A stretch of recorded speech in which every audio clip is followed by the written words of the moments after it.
Mga kabayan, ay sa mahal ng kilo ng baboy ngayon ay tunay na pag nagluto kaya kailangan ay sauce pa lamang ay ulam na. Ayan, at masarap na kalderetang baboy naman ang i-share natin sa inyong mga kabayan. Ari kayo yung tipo ng luto sa kaldereta na yung tira-tira sa tulyase, kau ay may inganyo kang pahida ng bahaw. Aray mga kabayan, umpisahan natin sa pinakamahalaga sa pagluluto, ang pagmamarinate. Ika nga ni Kuya Sane. Yan mga kabayan, areho ay nasa 20 kilos. Uy, higit pa na karneho ng baboy at di maglalagay na din ng aray tomato paste, 4 na maliliit na tomato paste mga kabayan. Yan, may nakahanda na rin hong 4 na bote na rin tomato ketchup. Areho ay Del Monte ang gamit. Yan, naglalagay na rin ho ng oyster sauce mga kabayan. Yan ho ay tomato paste, yung pinipisang yan. 4 na sachet po na maliliit ay ilalagay. At kada 5 kilo ho ay 1 sachet daw ang ratio din ni Kuya Sane. Yan, lalagay na rin ho aring pinaka-ketchup mga kabayan. Yan ho ay may luluglugan pa kaya ng pineapple juice para side na side. Ilalat ho yung 4 na boteng yan mga kabayan. Ay masarap nga ho yung garing ketchup mga kabayan. Ay talagang matamis-tamis. Kahit kami sa bahay pag nagluluto ng french fries ay ari ang aming ginagamit. Garnirin hong Del Monte ketchup. Yan mga kabayan, talagyan na rin ho na rin Worcestershire sauce. Aring gamit ho ni Kuya Dini ay yan, ari ho ay Del Society. Maliit lang mga kabayan. Lahat na nagdagdag na rin ho din ng toyo. Aray mga kabayan, at sinamahan na rin ho na rin paminta. Yan ho yung paminta mga kabayan. Ay syempre mas marami ay mas masarap. Nagdagdag na rin ho na rin brown sugar mga kabayan. Kaunti hong betchin at di areho mga kabayan. Pickles naman po. Yan, naglagay din ho din ng 5 kutsarang paulo. Syempre ho, aring magtitimpla ka rin ang ating kusinero ay depende ho sa kanyang experience. Yan, tansyameter ho na yan. Ibig sabihin ho ay dahil nga po ay matagal ng kusinero ay tansyado na ho niyan ang kanyang mga panimpla at meron ho kanyang recipe. Yan mga kabayan. Yung bawat bote naman po na ketchup na naibuhos na ayan, niluluglugan ho na rin pineapple juice para ho masaid ng ayos aring mga ketchup mga kabayan. Siguro mga kabayan, yung napalagay na pineapple juice din, mababang kalahati po din sa lata at aring nga pong mga bote ay halos naluglugan na lahat. Mamarinate din na kuya talagang side na side at aring ketchup na rin napakasarap mga kabayan kaya talagang sinasaid ng ayos at nakakapanghinayang din naman ho pag may tira sa bote. Yan mga kabayan, ariho ay hahaluin lang ng ayos at di imamarinate ho arin ng 2 hanggang 3 oras mga kabayan. Yan, hindi nga pala ho nagamit ng tomato sauce ang ating Kuya Sane pag nagluluto ng kaldereta mga kabayan. Hindi mangyari mamaya ay ang kulang na lang ho nito ay sili. Doon ho sa mga ang gusto sa kaldereta yung maanghang. Hindi kulang lang ho ng cheese at yung bell pepper na pampabango. At syempre mga kabayan, yung reno lagi hong sa huli na inilalagay para po pag nagluluto ay hindi ho basta kumakapit. Yung reno ho kasi pag bumaba ay nasusunog ay di sa pahuli na.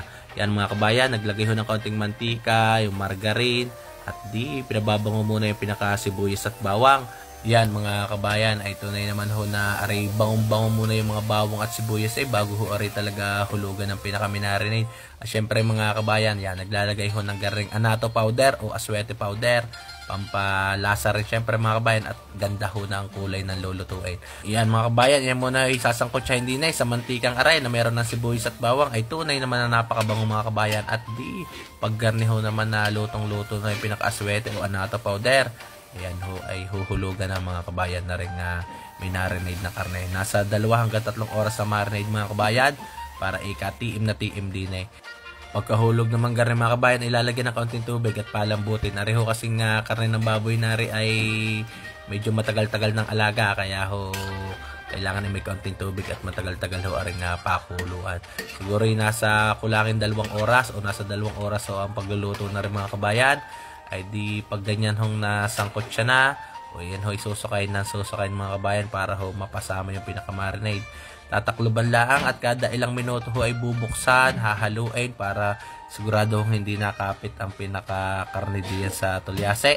Mangyari mga kabayan ay di yan ay hanggang sa lumambot na. Kada ilang minuto susukayin at sisiguraduhin hindi nakapit. Ayan ho ay hanggang sa lumambot na ang pinakakarne mga kabayan. At di pag malambot naman ho isasama na diyan ang mga huli pang pangrekado. Basta sa pagluluto mga kabayan ay huwag ho kakalimutan laging hahaluin ang pinakailalim. Hindi naman ang kadalasan ay para ho masigurado na hindi kumakapit o masusunog. Yan mga kabayan, dahil kaldereta nga ay kailangan ay may konting sipa ng anghang mga kabayan. Yan. Siyempre ho ay lilimitahan din naman at baka ho may mga bata rin mahilig sa kaldereta. Mga kabayan, sa ganito daw hong pagluluto ay para makuha mo ng ayos yung sarap ng ngayon niluluto ay kailangan ikay malambot yung karne. At pag malambot yung karne, yung pinakatimpla o yung pinaka-marinade mo diyan ay lasang-lasa diyan mga kabayan sa iyong niluluto. Titiim sa karne, pag malambot ang karne pag matigas ay di dadaos-us lang yung sabaw. Hindi masyadong titiim sa loob. Pag garning lambot na lambot, ay di tiim ang lasa. Yan mga kabayan, sinama na rin ho ring pinaka cheese at di arehong pinaka-reno. Mga kabayan, yung garning nga pala hong pinaka-reno ay laging sa huli na ilalagay at habang pinalambot yung karne, ay pag ang garning hong reno ay bumaba sa ilalim ng tulyase, yan ho, mag-uumpisa na yung kumanos o masunugan. Ay pag garning naman ho na nasa ibabaw, aantayin ho yan na lumambot mga kabayan. Hindi muna ho yan ilulubog, yan kasabay ho ng cheese, ay di yung reno ay nasa ibabaw hanggang sa matunaw na din sa pinaka-nakulo na sauce o sabaw. Yan mga kabayan ay di pag ganyan hong natunaw na yan, ihahaluin lang na maayos at gagasilin na lang ho ito mga kabayan. Ika nga ay makakapitin na lang ng ayos ang pinakasabaw. Ay, kita nyo yung lapot ng sabaw na yun mga kabayan. Yan sinasabi na sauce pa lamang ay ulam na. Yan, naglagay na ho na rin ng bell pepper. Mga kabayan ay isa pa huli na nilalagay para yung bango ay di kapit din sa hanguin na karne. Yan mga kabayan ay dito ilulubog na lang ho ng konti, pakukulan ng konti at ng mabangong-mabangaw. Ayan, ayos na ho rin pinaka kaldereta ang baboy. Mga kabayan ay tunay naman ho yung bango ng kaldereta ng ay talaga naman ho sumisigaw ay sa bango. At tara, tayo titimos na ho ng napakasarap na kaldereta ang baboy. Yan ang ating nga palang kusinero ay si Sane Hernandez. Yan mga kabayan, luto na ang kalderetang baboy. Ang kaldereta. Kain po.